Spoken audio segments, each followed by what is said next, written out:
What's going on, guys? Campsick TV here. Well, got our little tent popped up there for some sun protection and for some rain just in case, because we are in rain season right now.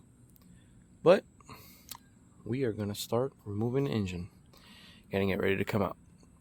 The goal for today, I give myself until 3 o'clock, which is about 4 hours. It's 10 a.m. right now. I'm going to remove all the engine harnesses, get it out of the way so it can be kind of like open and free. Remove all the evap vacuum lines, and I'm gonna unbolt the AC compressor from down there, move it out the way so I don't have to uncharge the system. But that being said, I am going to start removing all the intake plenum, all the intake hoses, all the coolant stuff for the engine, just so I can get this thing free, out of the way, and secured so I can start removing the engine. So airbox is coming out, hoses, evap system coming out, plenum's coming out, vacuum lines coming out, and engine harnesses are going to be coming out. So with no further ado, let's go.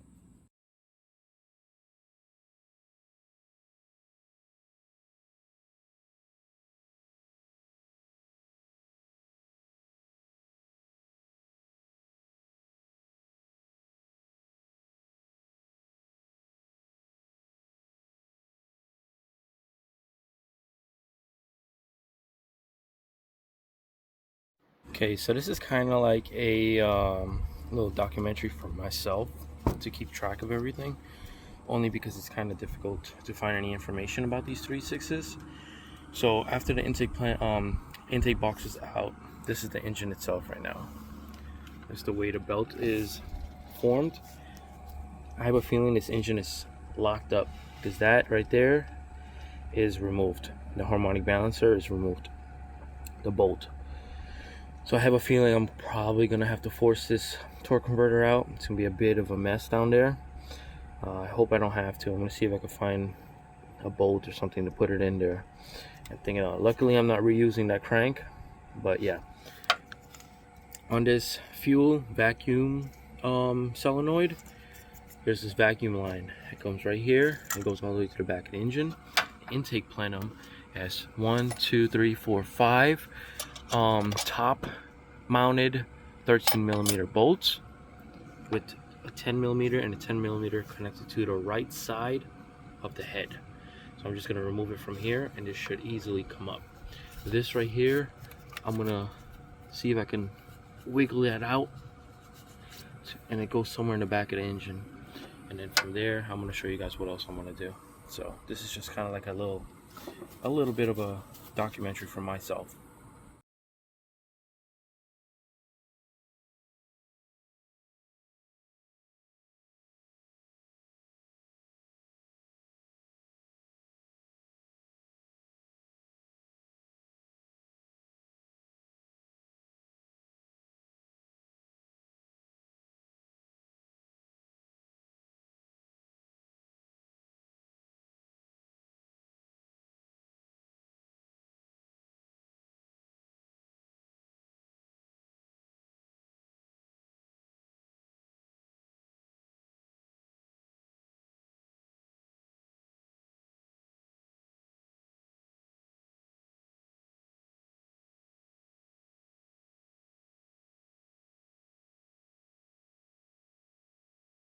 Alright, so coming off of the evap canister right here, or the pump, there's a vacuum line right over here.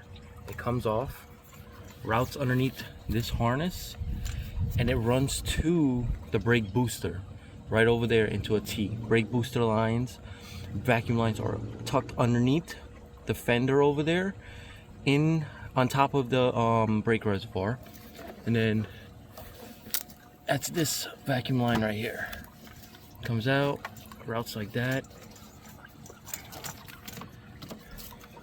and this connects into the brake booster T-fitting, and this goes right here. And the T-fitting I'm talking about is sitting right here.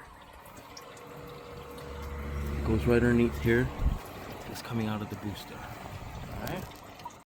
All right, a little bit of an update. I took the computer out because it's now going to be exposed to weathering. I got this side of the harness kind of out.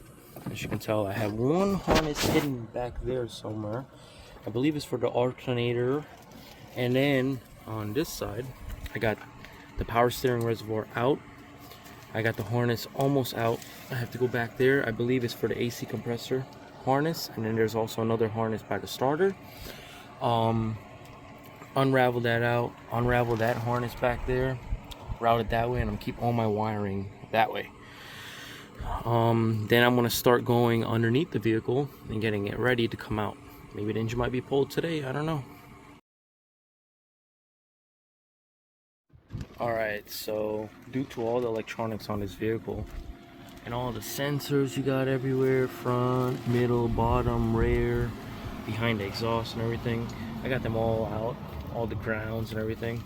So this is gonna be the right side of the harness. So it kind of goes like this, goes in the back, comes like this. So this right here, I labeled it. This is gonna be left upper, left lower for the starter, alternator, power steering and everything. This right here is gonna be your left valve cover area right here. Follow it. This right here is going to be your left middle, and that's going to be your left rear. This controls all your fuel injectors and everything. This controls your rear high pressure fuel pump. This one right here controls your VCT solenoids and everything. And yeah, it goes underneath here, welding it out, goes that way. I labeled that side. That side's pretty easy. It's just going to stay that way. So I'm going to take the whole harness and flip it that way and tuck it away over there in the corner.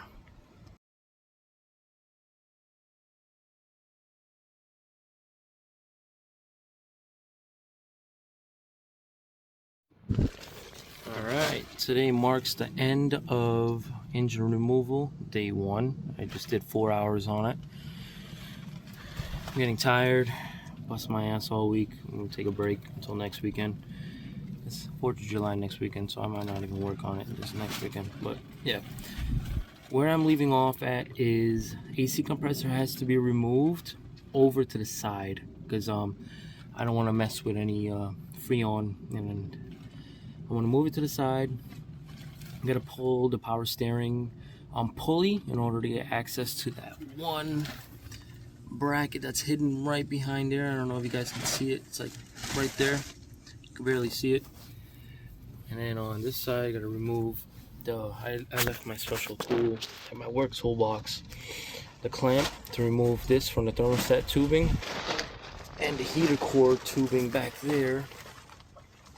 Gotta come out. Then I gotta disconnect the fuel line. I already got it removed from the bracket back there. And start removing the flex plate, the torque converter bolts, the bell housing, secure the engine, and it should be ready to come out. Everything else is out. Exhaust manifold, everything's out. There's one harness still down there, but I think I'm gonna lift up the engine a little bit to get access to it because the way it's a knock sensor, so it's pointed that back. And the lock is on the block itself, so I can't really get to it. So, yeah.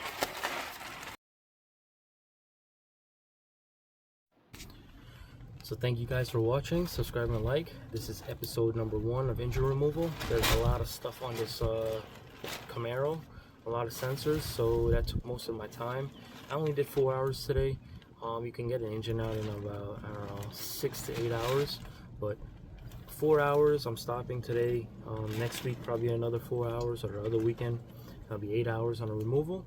All I have left is obviously the stuff I pointed out, and then swap everything over to the new engine and get ready to go back in. I do definitely want to do a little cleaning in here. It's a little bit greasy, kind of like a diesel, but yeah, there's a lot of leaking stuff in here. So yeah guys, subscribe, like, more videos to come, and stay tuned. 5th Gen Camaro build has started.